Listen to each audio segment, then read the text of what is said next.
For my final presentation, I decided to use advertising as my topic. This was covered in Chapter 12, Section 1 of the textbook.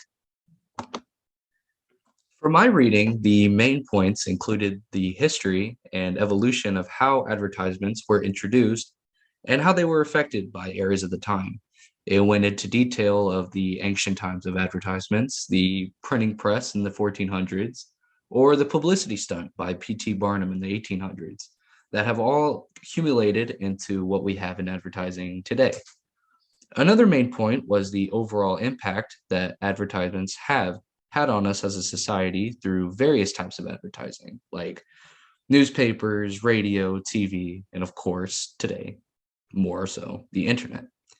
It was also touched on how governmental regulation, mainly through the Federal Trade Commission or the FTC, has become a crucial part of advertisements to protect the consumer, but also ways that advertisements can be intrusive as well.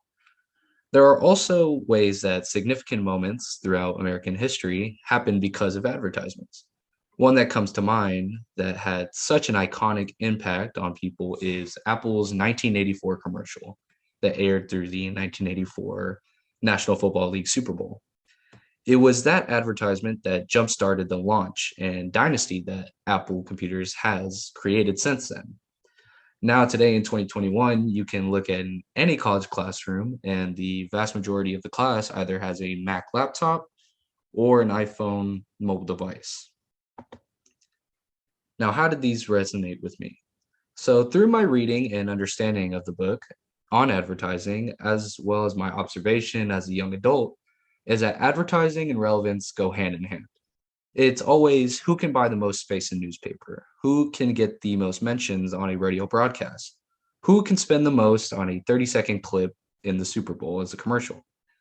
It seems that those who have the ability to market themselves are usually successful regardless of how good or whatever the product or service is that they're selling.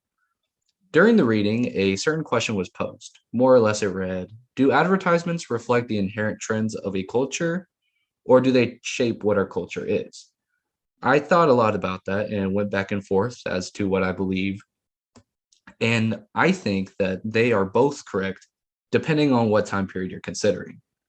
In the time that advertisements were just becoming relevant, advertisers had to know what the consumer wanted to see in order to create a good advertisement and that would entice consumers to want to buy their product or service. Well, nowadays, with that still being somewhat true, they can greatly influence, if not even control, what society thinks is culturally relevant or cool or what people want to see. They can control that message. One more resonation that I had was that advertising will always prevail in having a platform because through my experience, social media is where most of my interaction with advertising comes from, whether it's Facebook, Twitter, or TikTok. And to touch on TikTok specifically, it's a platform unlike any I have ever seen, for it is such a compelling and has such a wide variety of demographics. My father has one, my grandmother has one, my little brother that's 8 years old has one. And we all enjoy our experience through TikTok, and they will personalize their advertisements to us, and it will keep us on and keep us buying their products. So, for my prediction, as of 20 years from now, I also decided to touch a little bit upon further down the road as well. When you think about a prediction that is 20 years in the future, you think, well, where were we 20 years ago? So in 2001, we had just barely scratched the surface on the power of the internet, and which is the most relevant source of ads nowadays, at least in my opinion. So in the year 2041, I believe ads will be exponentially even more infiltrating in our lives. As scary as that already sounds, it's already to the point where if you bring up the fact that your child or little brother is a huge fan of Spider-Man, the next day you'll see an advertisement for a Spider-Man toy that you can buy them for Christmas through Amazon or whatever other retailers. And I'm not sure when the line will become drawn, but it's already become such an ingratiated part of life for children nowadays to see ads upon ads every single day through their laptops or iPads or phones or whatever they have. And those children are going to be who the demographic that the advertisement industry will look towards. At the same time, I'm also predicting that in 20 years, people will become more educated about the ways that advertisements can shape your mind and where you can become more independent of their tricks.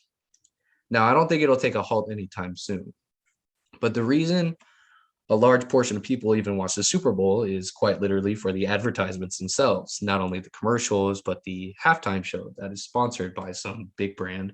I believe it was Pepsi in the last year or year before. When people visit New York City, they usually see Times Square, which is a giant collection of advertisements in which you can barely even handle all the information at once. That is the end. Thank you for all your time teaching us this year, and have a happy holidays.